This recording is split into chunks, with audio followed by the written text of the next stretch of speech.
Super Lieber 99 is Super Lieber. I'm listening to Nina's 99 Love Balloons. It's nothing to do with the video, but if you ever see me, just do this one real quick. It's because 99 Love Balloons by Nina. Come on, guys. Come on. With the 99s is super longs. So, let's talk about the topic of today's video. This is Star Wars. Wow. Star Wars Battlefront 2? The new Battlefront remakes. Battlefront 4, if you're me. Because, this ain't Battlefront 2. Battlefront 2 happened when I was in high school. This is Battlefront 4, man. Battlefront 4. Get your shit straight. And this gets into it that EA, first off, don't know, like, yeah, you guys may love Star Wars, but I don't think you understand it. Second off, you had one fucking job, man. You fucked up.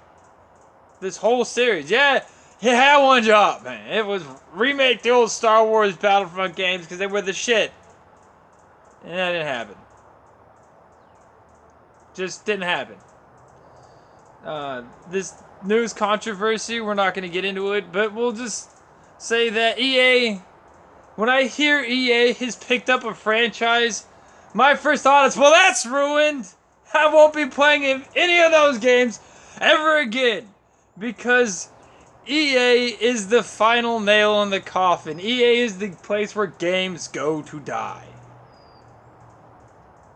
At least for me.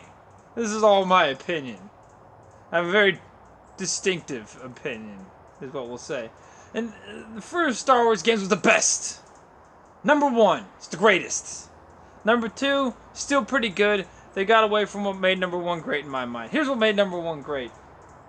So you gotta understand, this is the time Knights of the Old Republic, Star Wars Force Unleashed wasn't out, but you could play KOTOR, and like make a Jedi, and then you could play Battlefront, and like, I don't know if they came out in like the same like years, but like in that era, like I would talk about my buddies to like we'd be like KOTOR, Battlefront, Knights of the Old Republic, Battlefront, back and forth. So you had an opportunity where you could play Jedis, and this is part of the problem with the new games, because they're trying to represent you in this like super heroic experience where you're the changer of the tides of the fate of the galaxy.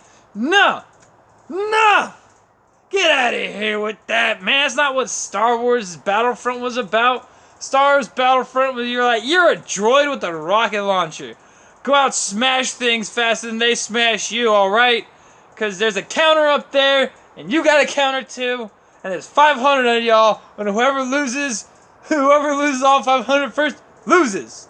It was great. It was this mindless, meaningless slaughter where you just run around and you just obliterated things, and you died, you came back. It wasn't like, oh, we lost Luke Skywalker. It's just, no, there's another droid or another clone trooper. You came back as another clone trooper, man. It was great, especially for PvP. And narrative-wise, you're just another dude, man. Just, I'm just Clone Trooper 16,338. And then there's another droid, be like, I am droid 9,321. Stuff like that, dude. And so the new games miss out on that by trying to make you, like I said, make you the hero of the story. And the first two Battlefront games were the best because you weren't the hero of the story. You were just part of this story. You were because we've already seen the story. We've already seen the heroes of these tales. We already know all their names. We know Chewbacca, and I get why people want to be, in the AT-AT, and I don't have a problem with actually that. Introducing vehicles is a great idea, but that's a whole can of worms. If you're introducing vehicles, you got to make it in a kind of a balanced aspect. You can't do it on Hoth, because on Hoth, the AT-ATs didn't suffer any threats. What's on Hoth to kill the AT-AT? The answer was nothing. Oh, what? You're gonna have somebody like jump up in there and shove a lightsaber up your butt? No. You gotta implement it in a balanced manner so that when somebody is still in their tank, they still feel threatened by anti-tank. Come on, man. This is how gaming works. Make the threat ever present, and so you're engaged in the in the hobby, and maybe this isn't what people want. Maybe people want to be in an invulnerable bullet fridge, and I guess I understand that from a certain aspect, because if you can't shoot nothing, you want to be in an invulnerable bullet fridge. But first Battlefront didn't have any vehicles, and oh wait, no, it did. Totally did have vehicles, and that was great, actually. But I was just forgotten all about it. I was like, wait, there were tons of vehicles in that game. Vehicles are great. But the vehicles can whack other vehicles, and you can get a little vehicle and whack a big vehicle. Like those droid things, the droid bikes. Bring the pain with those, man. You get up on there and just wreck face. And that's, like I said, you're an AT-AT on Hoth. Who? Nothing. The answer's nothing, man. What they killed, like, and the AT-ATs in Hoth were there. I know why they're in the new Star Wars movies, to make nerds like me go, yes! I love AT-ATs!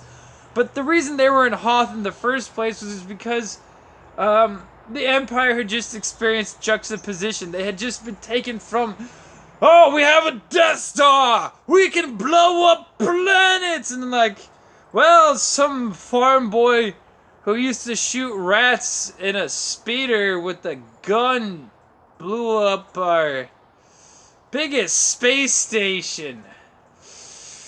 So at the beginning of Empire Strikes Back, here comes the AT-ATs as a, yeah, you may think the Empire you may think you got us on the back foot, but we're the Empire still.